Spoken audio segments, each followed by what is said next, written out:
प्यार सोच करके आंखों में आंसू आए, मोती इन्हें बनाकर दिल में लिया समाए। नैनों से जादू करके, नैनों से जादू करके गम सारा लिया। मेरे लाडले कहा, मेरे लाडले कहा, आंचल में भर लिया। जाने क्या देखा मुझ में,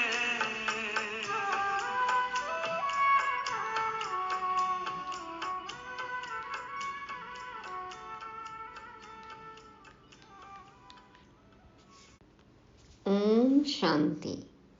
अविनाशी ज्ञान रत्न चुभने वाले बाबा शब्द की डायमंड चाबी सदा साथ रखने वाले, सारयुक्त, योग युक्त, युक्ति युक्त, सदा समर्थ आत्माओं को रविवार की गॉडली मॉर्निंग। संसार की लगभग 800 करोड़ आत्माओं में से हम कुछ ब्राह्मण आत्माएं हैं, कितनी विशेष हैं, जो डायरेक्ट भगवान से सुकर्म करना सीखकर अपना भाग्य बना रहे हैं। होता है हमें अपनी असाधारणता का अनुभव। समाप्त हो गई हमारी साधारणता। चेक करना है कि हम फरिश्ता बने हैं। आज 19 मार्च 2023 की अव्यक्त वाणी में बाप दादा हमें विशेष आत्मिक स्वरूप में टिकने को कहते हैं, ताकि हम सहज ही बाप समान स्थिति का अनुभव कर सकें। इस स्वमान के फायदे हम मुरली में सुनेंगे। दादियों से बाबा कहते हैं कि प्रकृति भी हम ब्राह्मण आत्माओं पर कितनी निर्भर है। हमारी स्थिति ही प्रकृति की प्रगति और हलचल निर्धारित करती है। और पर्सनल मुलाकात में बाबा सबको बाप की छत्र छाया में रहने को कहते हैं, ताकि हम माया की छाया से बच सकें। ओम शांति भवन में 25 जनवरी 1994 को चली हुई इस अव्यक्त वाणी का शीर्षक है ब्राह्मणों की नेचर विशेषता की नेचर है, इसे नेचुरल स्मृति स्वरूप बनाओ। ब्राह्मणों की नेचर विशेषता की नेचर है, इसे नेचुरल स्मृति स्वरूप बनाओ। आज बाप दादा अपने सर्व विश्व की विशेष आत्माओं को देख रहे हैं। ड्रामा अनुसार आप आत्माओं का कितना विशेष पार्ट नोंधा हुआ है। आज बाप दादा हर एक बच्चे की विशेषताओं को देख हर्षित हो रहे हैं। हर एक बच्चे को देख वाह बच्चे, यह स्नेह का गीत दिल में बज रहा था। बाबा बच्चों की विशेषताओं को देखकर बहुत खुश हो रहे थे। बाबा के दिल में गीत बज रहा था, वाह बच्चे वाह। साथ साथ यह भी देख रहे थे कि बच्चों के दिल से ये वाह वाह का गीत सदा निकलता है। बाबा के दिल से तो गीत निकला वाह बच्चे, लेकिन बच्चों के दिल में सदा वाह वाह रहती है। हर कर्म में, हर कदम में, हर संकल्प में ये श्रेष्ठ अनुभव होता है, वह कभी कभी होता है। साधारण जीवन से विशेष जीवन सदा स्वतः रहती है। बाबा से बनने के पहले हमारा जीवन कितना साधारण था, और बाबा ने हमें अपनाया, गले लगाया, जाने क्या हम में देखा है ना, और बाबा हमें अपना लिए। तो बाबा कहते हैं जीवन ही अब तो विशेष हो गया है। लेकिन क्या ये विशेष जीवन का अनुभव हमें सदा स्वतः होता है? वह स्मृति लाने से अनुभव होता है। जब जीवन है तो जीवन का अर्थ ही है सदा और स्वतः रहे। विशेष जीवन मिला है ना, तो बाबा कहते हैं इसकी स्मृति सदा और स्वतः रहे। स्मृति में लाया तो अनुभव किया, और स्मृति में नहीं लाया तो विशेषता के बजाय साधारण जीवन अनुभव हो। यह आप विशेष आत्माओं की विशेषता नहीं है। हम डायरेक्ट भगवान के बच्चे हैं। ये स्वतः हमें याद रहता है या बार बार याद करना पड़ता है? कभी कभी होता है, जब याद आता है तो खुशी का अनुभव होता है, और नहीं याद रहा तो बाबा कहते हैं फिर सदा खुशी नहीं रहती, सदा अनुभव नहीं होता है असाधारणता का, विशेषता का। तो ऐसा तो नहीं है। बाबा चाहते हैं बच्चों को सदा स्मृति रहे, नेचुरल नेचर बन जाए। बाबा कहते हैं कभी कभी वाली जो बात है ये आप विशेष आत्माओं की विशेषता नहीं है। ब्राह्मण जन्म ही विशेष जन्म है। द्विज कहते हैं ना, दूसरा जन्म। तो ब्राह्मण जन्म ही विशेष जन्म है। जिसका जन्म ही विशेष है उसका जीवन क्या होगा? विशेष होगा या साधारण होगा?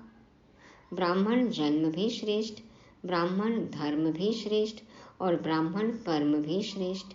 क्योंकि ब्राह्मण जन्मदाता, ब्राह्मण धर्म स्थापक, सर्वश्रेष्ठ परम आत्मा और आदि आत्मा ब्रह्मा बाप है। शिव बाबा, बाप दादा, उन्होंने हमें जन्म दिया। शिव बाबा ही ब्रह्मा द्वारा ब्राह्मण धर्म स्थापन करते हैं। और बाबा कहते हैं सर्वश्रेष्ठ परम आत्मा और आदि आत्मा ब्रह्मा बाप ही क्या है? हमारे जन्मदाता हैं, धर्म स्थापक हैं, और हमें अच्छा कर्म करना सिखलाते हैं। तो हमारा जन्म विशेष है या साधारण है? निराकार रूप में शिव बाबा और साकार रूप में ब्रह्मा बाबा। तो जैसे रचता सर्वश्रेष्ठ तो रचना भी सर्वश्रेष्ठ अर्थात विशेष है। ब्राह्मणों का कर्म विशेष क्यों है? क्योंकि कर्म में फॉलो करने के लिए आप सबके सामने आदि आत्मा ब्रह्मा बाप सैंपल है। शिव बाबा ने जन्म दिया, ब्रह्मा बाबा को भी क्रिएट किया और उनके थ्रू हम बच्चों को किया। उसके बाद शिव बाबा ने ब्राह्मण धर्म की स्थापना की। हम हो गए ब्रह्मा मुख वंशावली। और बाबा कहते हैं कर्म भी श्रेष्ठ है, क्योंकि बाबा ने ही साकार रूप में ब्रह्मा के द्वारा हमको कर्म करना सिखलाया, सैंपल रखा बाबा ने। कर्म में फॉलो साकार ब्रह्मा बाप को करते हो, इसलिए भाग्य विधाता अर्थात कर्म द्वारा भाग्य की रेखा श्रेष्ठ बनाने वाला ब्रह्मा गाया हुआ है। निराकार रूप में शिव बाबा और साकार रूप में ब्रह्मा बाबा। बाबा कहते हैं ब्रह्मा बाप को फॉलो करते हो, इसलिए भाग्य विधाता माना भाग्य का विधान सिखाने वाले। तो भाग्य विधाता अर्थात कर्म द्वारा भाग्य की रेखा श्रेष्ठ बनाने वाला ब्रह्मा गाया हुआ है। भाग्य की रेखा का कलम कर्म है। जैसे हमारे कर्म होंगे वैसा हमारा भाग्य होगा। तो श्रेष्ठ कर्म का सहज सिंबल ब्रह्मा बाप है। इसलिए आप सभी विशेष पुरुषार्थ का शब्द यही वर्णन करते हो कि बाप समान बनना है। बाप समान बनना है हमें, है ना, बाप दादा समान बनना है। इस अव्यक्त वर्ष में सभी का लक्ष्य क्या रहा? निराकारी स्थिति में निराकार बाप समान अशरीरी स्थिति का अनुभव किया। निराकारी स्थिति में निराकार बाप समान अशरीरी स्थिति का अनुभव किया।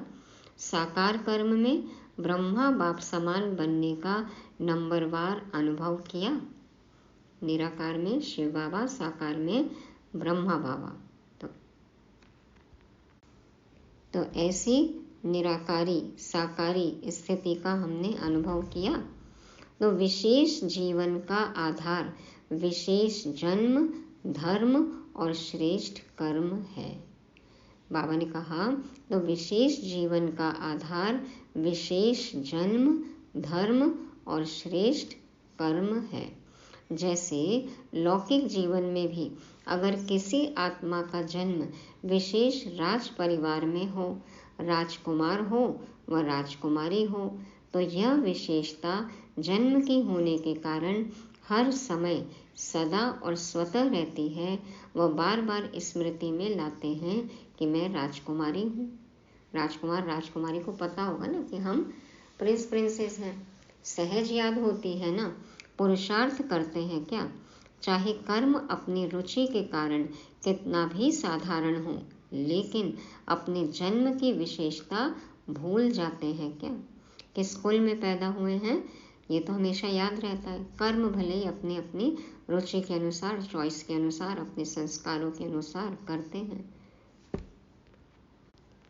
तो बाबा कहते हैं अपने जन्म की विशेषता कोई भूलता है क्या, नेचुरल और नेचर बन जाती है। तो आप ब्राह्मण आत्माओं की नेचर क्या है, विशेष है या साधारण है? बाबा ने कहा विशेष है या साधारण है। हमारे सामने उदाहरण रखा बाबा ने निराकारी, आकारी और साकारी स्थितियों का। तो बाबा कहते हैं विशेष है या साधारण है।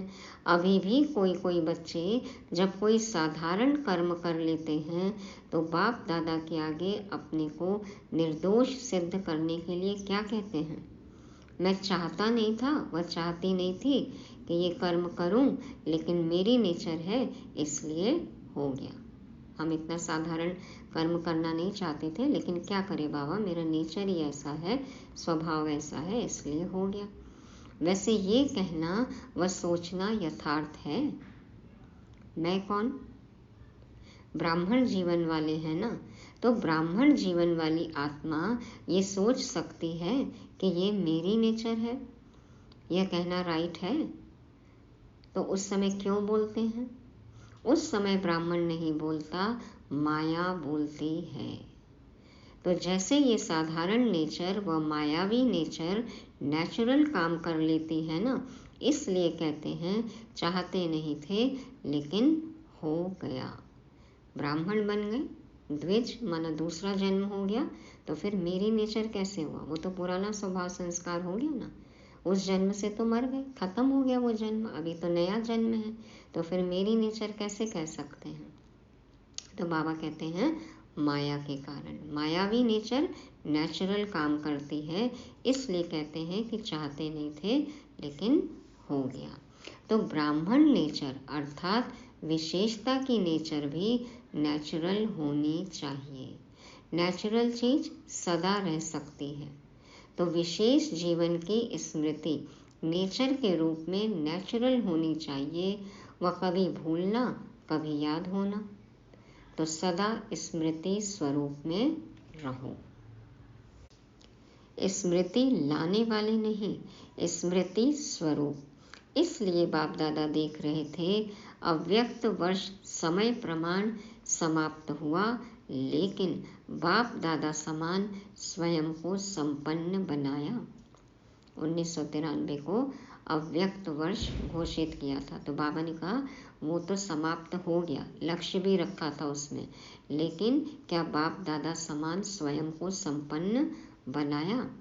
इस अव्यक्त वर्ष का विशेष लक्ष्य रखा कि अव्यक्त अर्थात फरिश्ता स्वरूप बनना और बनाना है। सभी ने यही लक्ष्य रखा था ना, फिर रिजल्ट क्या निकले? अपने आप को चेक किया।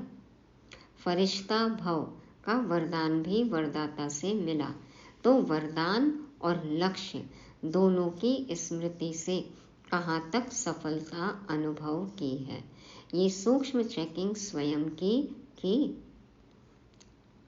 लक्ष्य रखा था कि हम फरिश्ता बनेंगे, तो बाबा कहते बने, चेक किया। वह ये सोचा कि अव्यक्त वर्ष पूरा हुआ, यथाशक्ति जितना भी अनुभव किया उतना ही ड्रामानुसार ठीक रहा। या ये मन में आया कि जितना कर लिया हो गया, जितना ड्रामा में था हो चुका, कर लिए, उतना पुरुषार्थ हो गया। वर्ष परिवर्तन के साथ साथ स्व परिवर्तन की गति क्या रही, इस विधि से चेक किया। वर्ष तो खत्म हो गया, समय खत्म हो गया, 1 वर्ष का समय दिया था बाबा ने, तो बाबा ने कहा स्व परिवर्तन की गति क्या रही। इस विधि से चेक किया, जैसे वर्ष समाप्त हुआ वैसे स्वयं लक्ष्य और लक्षण में संपन्न बने, वह ये सोचते हो कि इस वर्ष में और बन जाएंगे। एक साल में नहीं बने तो क्या हुआ, अगले साल बन जाएंगे। समय और स्वयं की गति समान रही। जो एक वर्ष का टारगेट लिया था, बाबा कहते उतने समय में स्वयं का परिवर्तन किया, समान रहा स्वयं और समय की गति। वैसे तो समय से भी स्वयं की गति तीव्र होनी है, क्योंकि समाप्ति के समय को लाने वाली आप विशेष आत्माएं निमित्त हो। बाबा हमेशा कहते हैं ना, समय का इंतजार नहीं करो, समय से पहले संपन्न बन जाओ, समय से पहले इंतजाम करो, इंतजार नहीं करो। तो बाबा कहते हैं समाप्ति को समीप लाने वाली, जो समाप्ति के समय है उसको समीप लाने वाली आप विशेष आत्माएं निमित्त हो। तीव्र गति से वर्ष तो संपन्न हो गया, मालूम हुआ वर्ष कैसे पूरा हो गया। हम कहते हैं ना कई बार, अरे पूरा साल निकल गया, पता ही नहीं चला, इतनी तेजी से समय चला गया। तो चेक करो, मुझ विशेष आत्मा की परिवर्तन की गति तीव्र रही, वह कभी तीव्र कभी मध्यम रही। चेक करना है कि हमने जो लक्ष्य लिया था उसमें हम संपन्न कहाँ तक बने। लक्ष्य और लक्षण चेक करना है। फरिश्ता अर्थात जिसका पुराने संस्कार और संसार से रिश्ता नहीं। कैसे चेक करना है फरिश्ता स्थिति का? बाबा कहते हैं फरिश्ता अर्थात जिसका पुराने संस्कार और संसार से रिश्ता नहीं। तो चेक करो, पुराने संसार की कोई भी आकर्षण, चाहे संबंध रूप में, चाहे अपने देह की तरफ आकर्षण, व किसी देहधारी व्यक्ति की तरफ आकर्षण, कोई वस्तु की तरफ आकर्षण कितने % में रही। ऐसे ही पुराने संस्कार की आकर्षण, चाहे संकल्प रूप में, वृत्ति के रूप में, वाणी के रूप में, संबंध संपर्क अर्थात कर्म के रूप में कितनी % रही। चेक करना है कि हम में पुराना क्या बाकी है। फरिश्ता अर्थात डबल लाइट। तो निजी लाइट स्वरूप स्मृति में कहाँ तक रहा? मैं आत्मा लाइट स्वरूप, बिंदु स्वरूप। तो बाबा कहते हैं तो निजी लाइट स्वरूप स्मृति स्वरूप में कहाँ तक रहा? साथ साथ लाइट अर्थात हल्कापन, स्व के परिवर्तन के पुरुषार्थ में कहाँ तक लाइट अर्थात हल्के रहे। मन अर्थात संकल्प शक्ति में व्यर्थ को समर्थ में परिवर्तन करने में अर्थात व्यर्थ के बोझ को हल्का करने में कहाँ तक सफल रहे। इसी प्रकार व्यर्थ समय, व्यर्थ संग, व्यर्थ वातावरण, इस सब में कहाँ तक परिवर्तन करने में हल्के रहे। ब्राह्मण परिवार के संबंध में, सेवा के संबंध में कहाँ तक हल्के रहे। बाबा ने कहा डबल लाइट होते हैं फरिश्ते, माना एक तो खुद के आत्मिक स्वरूप की स्मृति कि मैं आत्मा लाइट हूँ, और दूसरा ये परिवर्तन करना, बोझ तो नहीं लगा, व्यर्थ को खत्म करके हल्के हुए, भारी तो नहीं रहे, हल्के हो गए। तो बाबा कहते हैं इसको कहा जाता है फरिश्तापन के तीव्र गति की स्थिति। इस विधि से चेक करो और भविष्य के लिए चेंज अर्थात परिवर्तन करो, कितना हम हल्कापन महसूस करते हैं। अपने ब्राह्मण जन्म की विशेषता को नेचुरल नेचर बनाना, इसको ही सहज पुरुषार्थ कहा जाता है।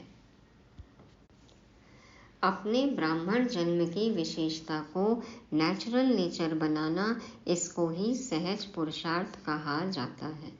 सिर्फ एक विशेष आत्मा हूँ, इस स्मृति स्वरूप में स्थित हो जाओ तो बाप समान बनना अति सहज अनुभव करेंगे, क्योंकि स्मृति स्वरूप सुसमर्थी स्वरूप बन जाते हैं। मैं विशेष आत्मा हूँ, बाबा कहते हैं ये स्वमान यदि हम लेते हैं और इसमें स्थित हो जाते हैं, इस सीट पर सेट होते हैं, तो हम बाप समान अति सहज बन सकते हैं। क्यों? क्योंकि जैसी स्मृति होगी वैसी समर्थी आ जाती है। हम विशेष आत्मा हैं तो फिर ये बुद्धि में आएगा कि हम साधारण कर्म कर ही नहीं सकते हैं। मैं पाप समान आत्मा हूँ तो हमारे कर्म साधारण हो ही नहीं सकते हैं, हमारे संकल्प साधारण हो ही नहीं सकते हैं। तो बाबा कहते हैं स्मृति स्वरूप सो समर्थी स्वरूप बन जाते हैं। वर्ष तो पूरा हुआ, बाप दादा रिजल्ट तो देखेंगे ना। बाबा ने काम दिया था तो रिजल्ट तो देखेंगे। तो रिजल्ट में यथाशक्ति मेजॉरिटी हैं और सदा शक्तिशाली यथाशक्ति के मेजॉरिटी में माइनॉरिटी है। बाबा ने क्या देखा कि यथाशक्ति वाले मेजॉरिटी हैं कभी कभी वाले, और सदा शक्तिशाली जो हैं वो कंपैरिजन में माइनॉरिटी है ना, वो कम है वो आत्माएं। सदा वाले कभी कभी वाले ज़्यादा हैं। स्मृति दिवस भी बहुत स्नेह से मनाया। पिछले रविवार की मुरली थी ना 18 जनवरी की, तो बाबा ने कहा स्मृति दिवस भी बहुत स्नेह से मनाया।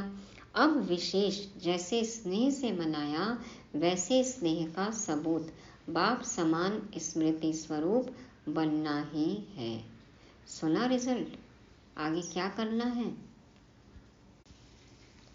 यथाशक्ति या सदा शक्ति स्वरूप, यथाशक्ति या सदा शक्ति स्वरूप। तो देखेंगे इस वर्ष में मेजॉरिटी सदा शक्तिशाली का सबूत कहाँ तक देते हैं। टीचर्स क्या समझती हो, किस लाइन में आएंगे? सदा शक्तिशाली। सबको सदा शक्तिशाली वाली लाइन में आना है ना। बाबा कहते सबका टीवी में फोटो निकल रहा है। क्या भी हो जाए, कैसी भी परिस्थिति बन जाए, लेकिन सदा शक्तिशाली। नाम नोट होते हैं ना, कौन कौन किस ग्रुप में आए। सभी टीचर्स का सम्मेलन होने वाला है ना, तब तक के रिजल्ट सभी टीचर्स की क्या होगी। जिसको करना होता है वो कब को नहीं सोचता है। दृढ़ संकल्प का अर्थ है अब, कभी कर लेंगे आगे। बाबा कहते नहीं, जिसको करना होता है वो कर लेता है और क्या सोचता है, कब करेंगे नहीं। दृढ़ संकल्प लेता है और करना है अब, है ना। तो दृढ़ संकल्प का अर्थ है अब, साधारण संकल्प का अर्थ है कब हो जाएगा। तो कब वाले हो या अब वाले हो, कब या अब, कर लेंगे या बनना ही है, अभी ये करना है, नाउ और नेवर। तो बाबा कहते हैं कब वाले हो या अब वाले हो। शक्ति सेना बहुत बड़ी सेना है, कब वाली हो या अब वाली हो। पांडव क्या समझते हो?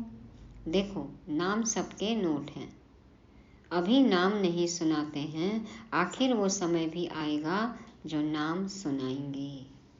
बाबा कहते हैं वो समय तो आ जाएगा जब नाम सुनाएंगे, अभी तो सबके नाम नोट हैं, बाबा बाद में रिजल्ट सुनाएंगे। समझा? सबसे ज़्यादा संख्या किस जोन की आई है? देखेंगे पंजाब इंदौर क्या कमाल दिखाते हैं। टीचर्स भी ज़्यादा आती हैं, संख्या ज़्यादा तो टीचर्स भी ज़्यादा होती। पंजाब वाले नंबर 1 लेंगे या सेकंड, इंदौर भी नंबर 1 लेंगे। और कर्नाटक क्या करेंगे? कौन सा नाटक दिखाएंगे? कर नाटक।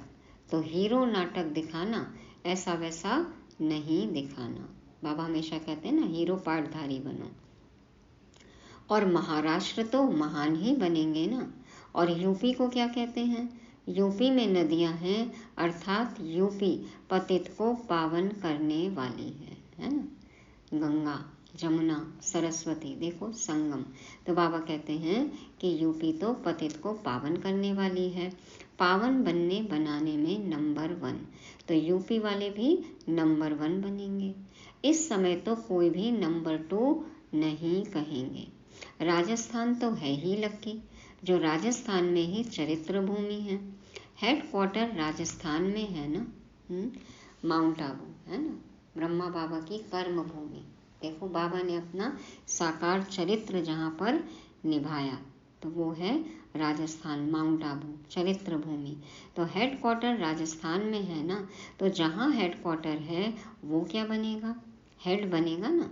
सभी खुशी से कह रहे हैं नंबर 1, लेकिन वहाँ जाकर ऐसे नहीं कहना कि क्या करें, कर नहीं सकते, चाहते तो नहीं लेकिन हो जाता है। ऐसी भाषा सोचना भी नहीं, करना तो बहुत दूर की बात, बाबा कहते हैं सोचना भी नहीं। हर एक प्रदेश के लिए बाबा ने कितने अच्छे से उत्साहवर्धन किया, सबको एक एक पॉइंट देकर। पंजाब वाले नंबर 1, इंदौर वाले नंबर 1, और कर्नाटक वाले कौन सा नाटक दिखाएंगे, हीरो वाला। महाराष्ट्र तो महान है ही, यूपी में क्या है, नदियां हैं, पतित से पावन करने वाले हैं। देखो राजस्थान को क्या बताया, हेड। तो बाबा ने सारे स्टेट वालों को, हर एक बच्चे को देखो नंबर 1 का टारगेट दे दिया। बाबा कहते हैं कि ऐसा चाहते नहीं थे, ऐसा कर लिया, ऐसा हो जाता है, ऐसी भाषा सोचना भी नहीं। अच्छा, डबल विदेशी भी सेवा में रेस अच्छी कर रहे हैं और रेस में नंबर 1 आना है ना। देश वालों को हिम्मत दिलाने में विदेश अच्छा निमित्त बना है। इस हिम्मत दिलाने के कारण एक्स्ट्रा मदद भी मिलती है। डबल विदेशियों को देखकर भारतवासियों को और जोश आता है ना। तो बाबा कहते हैं इसलिए डबल विदेशियों को भी एक्स्ट्रा मदद मिलती है। समझा? इसी को स्मृति में रख सहज बढ़ते चलो और बढ़ाते चलो। एक दूसरे को आगे बढ़ाते रहना है, बढ़ो और बढ़ाओ। अच्छा, चारों ओर की सर्व विशेष आत्माओं को, सदा साकार ब्रह्मा बाप के श्रेष्ठ कर्मों को फॉलो करने वाले कर्मयोगी आत्माओं को, सदा विशेषता को नेचुरल और नेचर बनाने वाली कोटों में कोई आत्माओं को, सदा दृढ़ संकल्प द्वारा विशेष जन्म धर्म और कर्म के स्मृति स्वरूप आत्माओं को, बाप दादा का विशेषता संपन्न याद प्यार और नमस्ते। हम सभी विशेष फरिश्तों का बाप दादा को याद प्यार, गुड मॉर्निंग और नमस्ते। शुक्रिया बाबा, शुक्रिया। अभी है दादियों से मुलाकात। आप ब्राह्मण जितने संपन्न बनते जाएंगे उतना भविष्य में प्रकृति भी प्रगति को प्राप्त करेगी, क्योंकि प्रकृति समय प्रति समय अपना सिग्नल दिखा रही है। वो तो हम देख ही रहे हैं, बाबा तो कब से ये बात कह रहे हैं। तो जितनी प्रकृति की हलचल उतनी अचल स्थिति प्रकृति को परिवर्तन करेगी। कितनी आत्माएं समय प्रति समय दुख की लहर में आती हैं, तो ऐसे दुखी आत्माओं का सहारा तो कौन है? बाबा कहते हैं बाप और आप ही हो। दुखी आत्माओं का सहारा कौन है? बाप और आप। तो रहम पड़ता है ना। जब समाचार सुनते हो तो क्या दिल में आता है? Nothing new. अपनी अचल स्थिति के लिए तो ठीक है, लेकिन प्रकृति की हलचल से जब आत्माएं चिल्लाती हैं तो किसको चिल्लाती हैं? तो जब मर्सी रहम मांगते हैं तो आप लोगों को उनके रहम की पुकार पहुंचती तो है ना। बाबा कहते हैं ना कि दुखी आत्माओं की, भक्त आत्माओं की पुकार क्या आपके कानों में सुनाई नहीं देती है? तो ये छोटी छोटी आपदाएं और तड़पाती हैं। ब्राह्मण संपन्न हो जाओ तो दुख की दुनिया संपन्न हो जाए। ब्राह्मण भरपूर हो जाएंगे तो दुनिया ही पूरी हो जाएगी। हाँ, ब्राह्मण संपन्न हो जाएंगे तो दुख की दुनिया संपन्न हो जाए। तो रहम पड़ता है या नहीं? रहम पड़ता है तो फिर क्या करते हो? फिर भी ईश्वरीय परिवार के हैं ना, तो परिवार का कोई भी दुख सुख में परिवर्तन करने का संकल्प तो आता है ना। कोई परिवार में बीमार भी हो तो क्या संकल्प होता है? जल्दी ठीक हो जाए। तो चिल्लाते चिल्लाते मरना और एक धक से परिवर्तन होना, फर्क तो है ना। चिल्लाते चिल्लाते मरना और या फिर एक धक से परिवर्तन हो जाना, तो फर्क तो है ना। महाविनाश और रिहर्सल का विनाश, फर्क है। एक तो महाविनाश होगा और एक छटपुट घटनाएं होती रहती हैं, बाबा जिसको रिहर्सल कहते हैं। तो दोनों में फर्क है। महाविनाश अर्थात महान परिवर्तन, उसके निमित्त आप हो। संपन्न बनेंगे तो समाप्ति होगी। बाबा कहते हैं हम बच्चे संपन्न हो जाएंगे तो दुख की दुनिया की समाप्ति होगी। तो जो परेशान हैं वो तो समझते हैं कि प्रत्यक्षता का पर्दा खुल जाए, लेकिन स्टेज पर आने वाले हीरो एक्टर संपन्न तैयार होने चाहिए ना, तब तो पर्दा खुलेगा कि आधे में खुल जाएगा। जो परेशान है वो तो चाहते हैं कि समाप्ति हो जाए, लेकिन हीरो एक्टर अभी तैयार ही नहीं है। पर्दा खुल जाएगा और पर्दे के पीछे की हलचल फिर भागम भाग दिखाई देगी कि तैयार नहीं है, माना हम ब्राह्मण आत्माएं अभी तैयार नहीं है।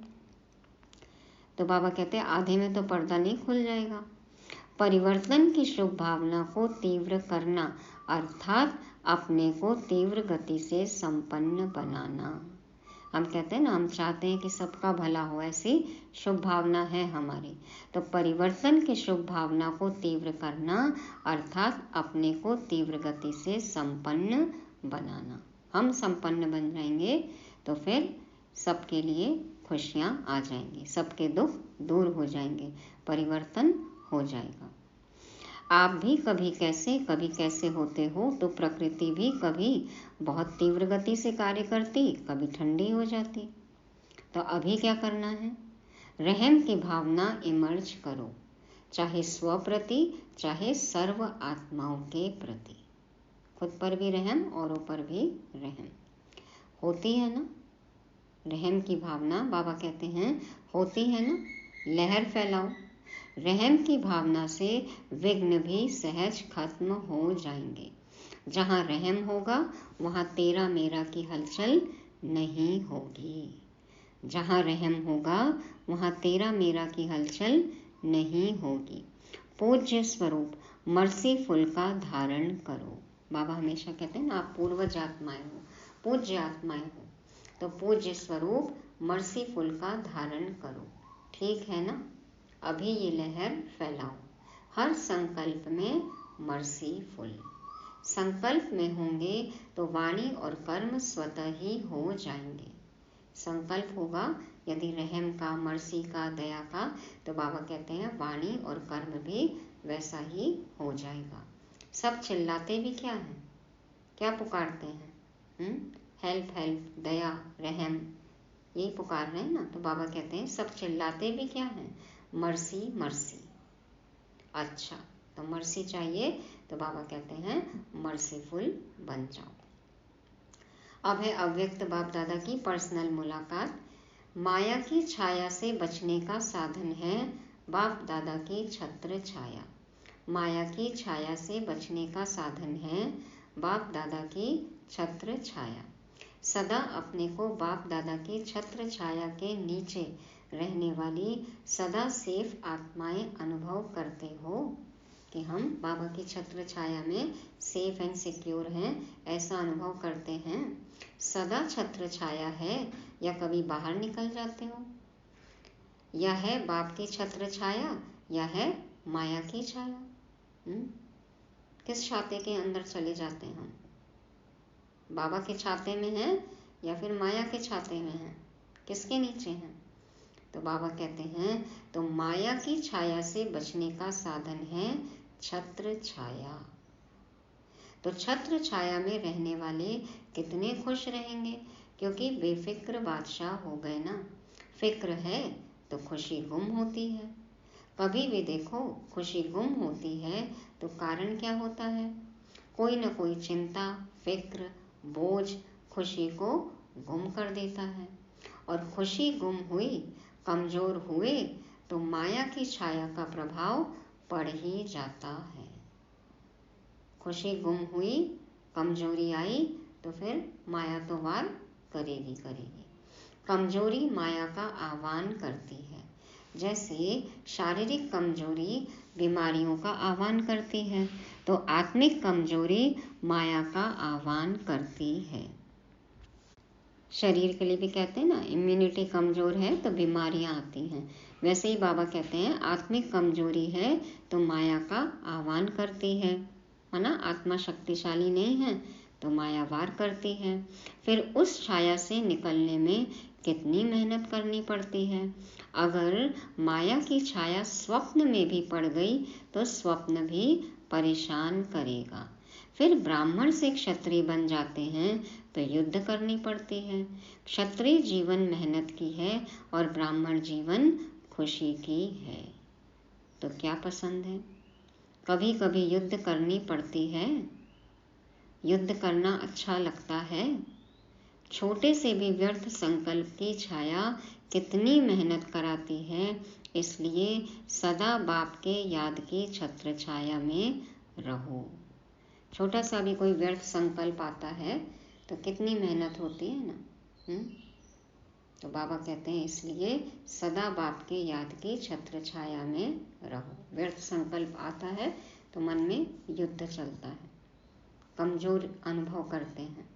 तो बाबा कहते हैं इसलिए बाप के याद की छत्र छाया में रहो। याद ही छत्र छाया है। तो सदा काल के लिए छत्र छाया में रहना आता है, माना बाप की याद सदा रहे। भूलना ही नहीं है बाबा को, भूलो ही नहीं कि याद करने की जरूरत पड़े। तो बाबा कहते हैं सदा काल के लिए छत्र छाया में रहना आता है, कभी कभी के लिए नहीं, सदा। अविनाशी बाप है ना, तो वर्षा भी सदा का लेना है। सदा खुश रहने वाले। छत्र छाया अर्थात खुश रहना। छत्र छाया अर्थात खुश रहना। बेफिक्र होंगे ना। सब फिक्र बाप को दे दिया कि एक दो संभाल कर रखा है। सब बेफिक्र बादशाह हैं या एक दो चिंता, एक दो टेंशन, एक दो टॉपिक कुछ अपने लिए रखा है। क्या करें, कैसे करें, ये शब्द फिक्र के हैं। बेफिक्र के बोल सदा विजय के होते हैं, क्या कैसे के नहीं होते। तो सदा ये याद रखो कि हम सभी बाप की छत्र छाया में रहने वाले हैं, चक्कर लगाने वाले नहीं। कभी छत्र छाया में, कभी बाहर, कभी अंदर, कभी बाहर, आ रहे हैं, जा रहे हैं, याद कर रहे हैं, भूल रहे हैं, फिर याद कर रहे हैं, ऐसे नहीं। बाबा कहते हैं सदा याद रखो कि हम सभी बाप की छत्र छाया में रहने वाले हैं, चक्कर लगाने वाले नहीं। संकल्प में भी चक्कर में आए तो चक्कर में आने वाले चकनाचूर हो जाएंगे। एक भी संकल्प भी व्यर्थ ना हो। बाबा कहते हैं व्यर्थ के चक्कर में आए, माया के चक्कर में आए तो चकनाचूर हो जाएंगे। आप तो अमर हो ना। चेक करो, हम अमर हैं, अमर हो गए।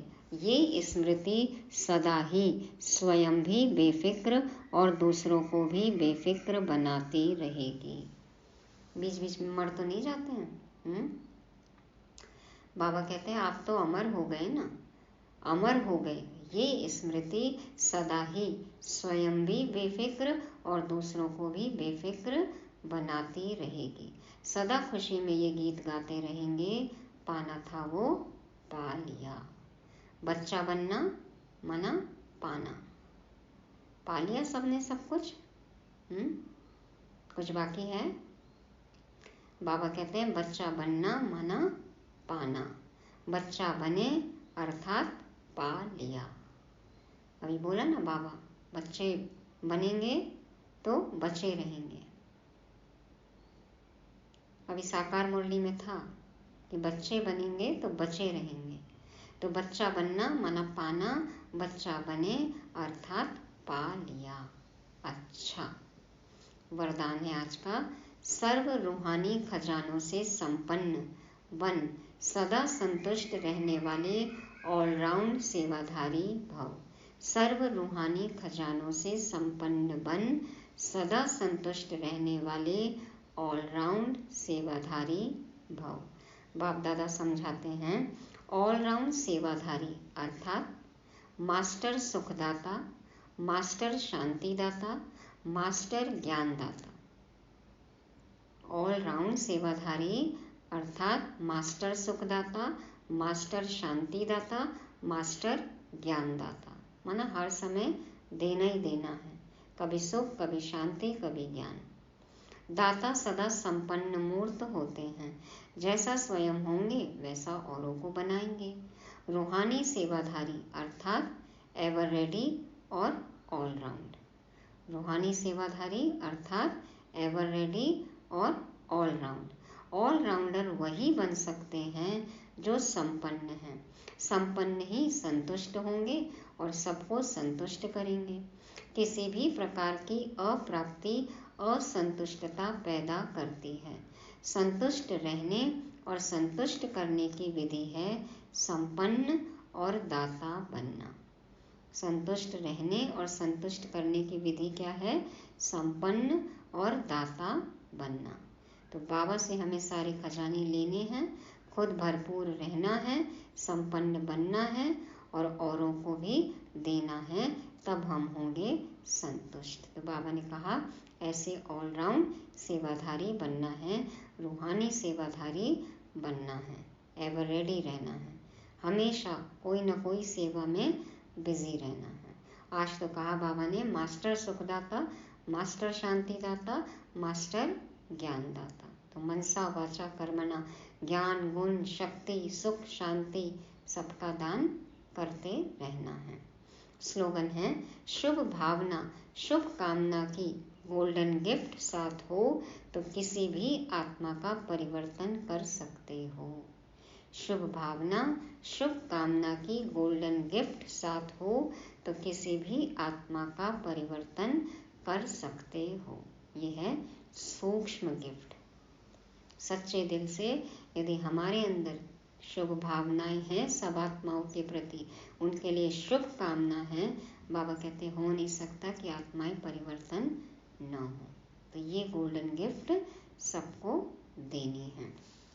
जैसा कि बाबा ने आज कहा वरदान में सेवा के लिए, तो आज 3rd संडे है जिसमें हमें नुमा शाम का योग करना है 1 घंटे। उसके लिए संकल्प है कि ज्ञान सूर्य सर्वशक्तिवान परमात्मा की किरणें मुझ पर पड़ रही हैं और मुझसे सारे संसार में जा रही हैं, जिससे संसार से अज्ञान अंधकार दूर होता जा रहा है। माना मैं मास्टर ज्ञान सूर्य हूँ, बाबा से किरणें मुझ में आ रही हैं और मुझसे सारे संसार में जा रही हैं और संसार से अज्ञानता का नाश हो रहा है। तो ऐसी शुभकामना शुभ भावना के साथ हमको ये योग करना है। तो ये थी आज की अव्यक्त वाणी, जिसको रिवाइज करेंगे कि बाप दादा विशेष आत्माओं की विशेषताओं को देख रहे थे। हमें अपनी विशेषता सदा याद रहती है। बाप दादा ने भाग्य लिखने की कलम हमारे हाथ में दी है, जैसा कर्म वैसा भाग्य।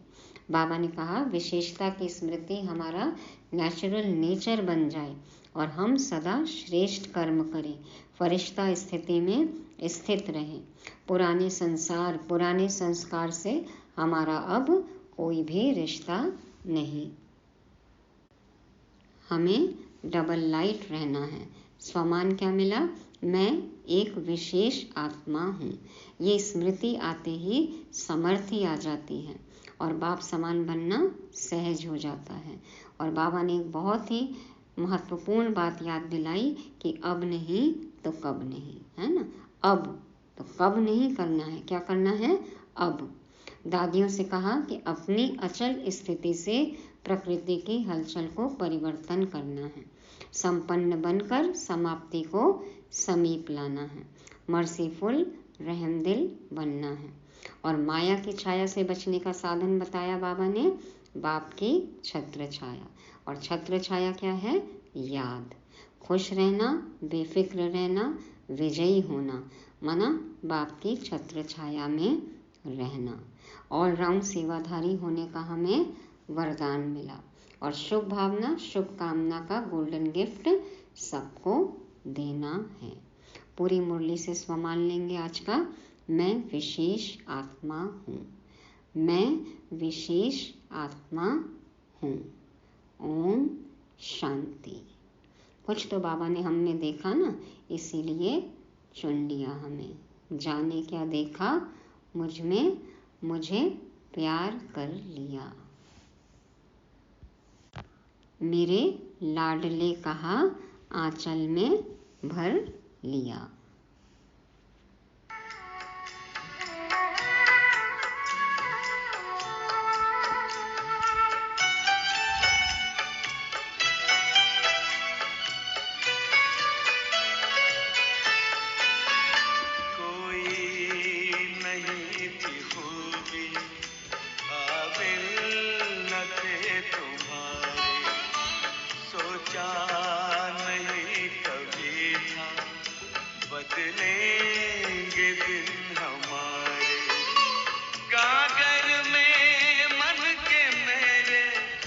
गागर में मन के मेरे सागर को भर दिया। मेरे लाडले कहा, मेरे लाडले कहा, आंचल में भर लिया। जाने क्या देखा मुझ में,